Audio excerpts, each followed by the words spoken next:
welcome back to Up the Villa podcast. Now, shall we rename this podcast? Because last week we were the Pau Torres podcast. Then we moved on to the Torres podcast after being linked with Ferran Torres and buying Pau Torres. Shall we just call this now the Defenders podcast? Because we are linked with another defender, and I might be mistaken, but this has got to be the first right back that we have literally been linked with. You know, the only position where we actively have one player, and we haven't really been linked with that many right backs. But Pierre Kalulu is on Aston Villa's radar. This is coming from Calvin Rossonero. Aston Villa contact Milan for Kalulu.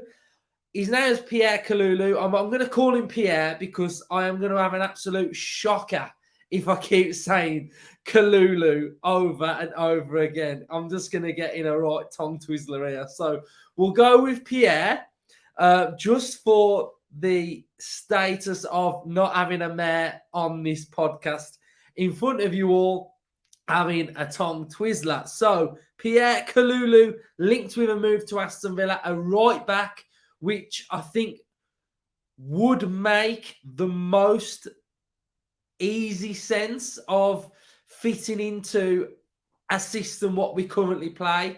We've been linked with Ibanez yesterday, and it was sort of like he's been playing on the left side of three centre-halves at Roma.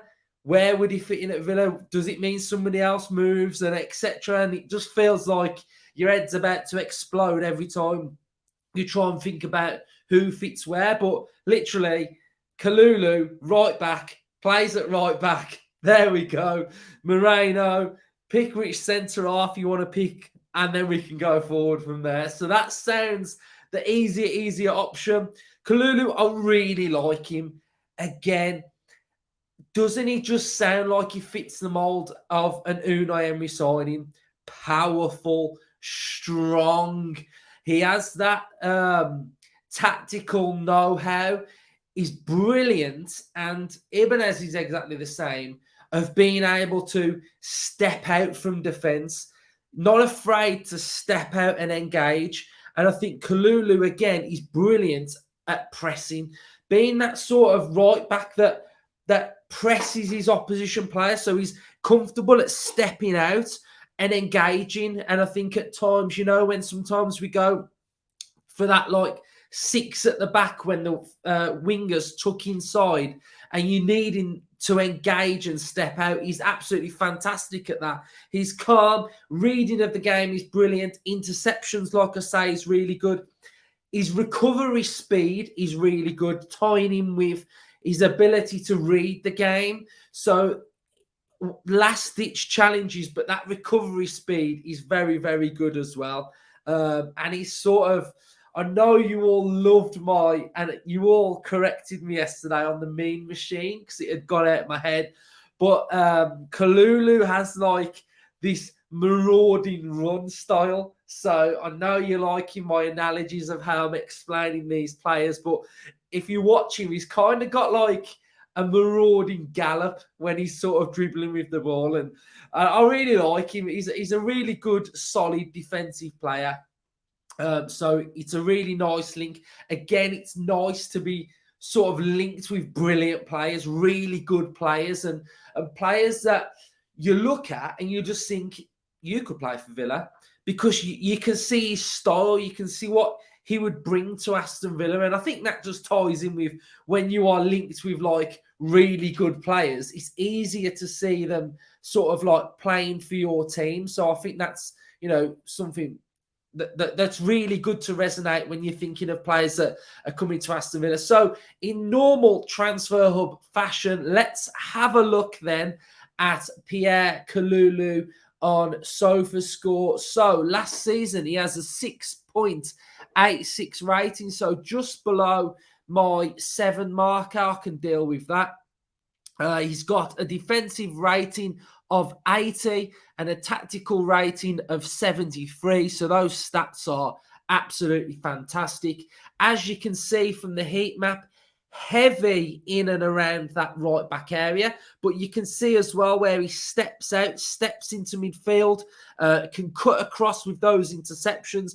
You can see that from his heat map, and you can also see that he doesn't really get too far forward. He's not in and around that 18-yard box.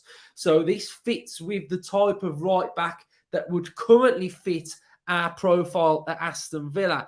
34 games played, 26 games started, 1 goal. His passing success, he's got an accuracy of 89% per game, 92 in his own half, 80 in the opposition half, 6 clean sheets, 1.2 interceptions per game, 1.7 tackles per game, 1.4 clearances per game. And then let's have a look at his ground duels, where we're now starting to see with a lot of these players that we're linked with, the ground duels are well above 50%. So ground duels, 65% won, aerial duels, 52%, total duels won, 61%. The galloping, marauding runs forward, 67%. So really high in that area. If we have a little look, then we'll compare him to Matty Cash. What I know a lot of you like to do, you like to see how he compares to an Aston Villa player currently. Matty Cash's defending is 68 and Matty Cash's tactical is 58. So comparing that 80 of Kalulu, defensively, very, very strong here.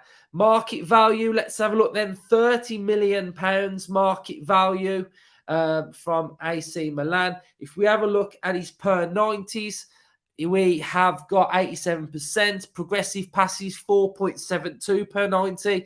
Progressive carries, 1.77 per 90. Tackles, 1.92. Interceptions, 1.31. Blocks, 1.45. So this is a very, very good right back. Really, really good. Let's have a look at his strengths on who scored. Holding on to the ball strong, passing strong, tackling strong, aerial duels weak. That sort of ties in with that 50% mark that we saw on SofaScore. Likes to play short passes and likes to tackle. I like it. Really like it. I like that we linked with a right back, to be fair. I think that sort of area that we literally are looking to improve, this is pretty much the first one. So Villa fans, let me know what your thoughts are. This is coming from Calvin Rossonero. Aston Villa contacted Milan for Kalulu. Right, there we go. Let's have a like target of 700 on this one. Cheers for all of your support. It's been absolutely amazing over the weekend. Thank you, everybody, for engaging with our episode with Against the Odds. It was brilliant. Aaron is really took back by the comments that you gave him in the episode as well. So cheers for all of the support. And a little bonus feature on the end of this episode. I know a lot of you have been asking about these guitars, and I've said I'll show them you. So let me just show you what we've got on offer here. Right, what we've got on offer. So this one here, we have got a Fender Telecaster. I've had this guitar quite a long time. I think, I've had this guitar about 13 years. So this guitar has been with me for a very, very long time. The next one is a new guitar. So I've only had it about 2 months now. And I'm really enjoying playing that one. So I'll show you that one. So this one is a really cool colour in white. It's a Fender Stratocaster. Really, really cool guitar. It's part of the Fender's new player series. So yeah, this one is a really, really cool guitar. So I know a lot of you have been asking about the guitars and wanting to see them. So I just thought I would show my little guitar collection over there. If any of you wondering what this is a signed Arctic Monkeys album, their first album. They're literally like my favourite band. So that is a signed Arctic Monkeys CD over there. So yeah, a little bit of a tour of my little studio I've got going on here. So yeah, cheers everybody for watching, commenting. The support has been brilliant. So thanks for that. Up the Villa.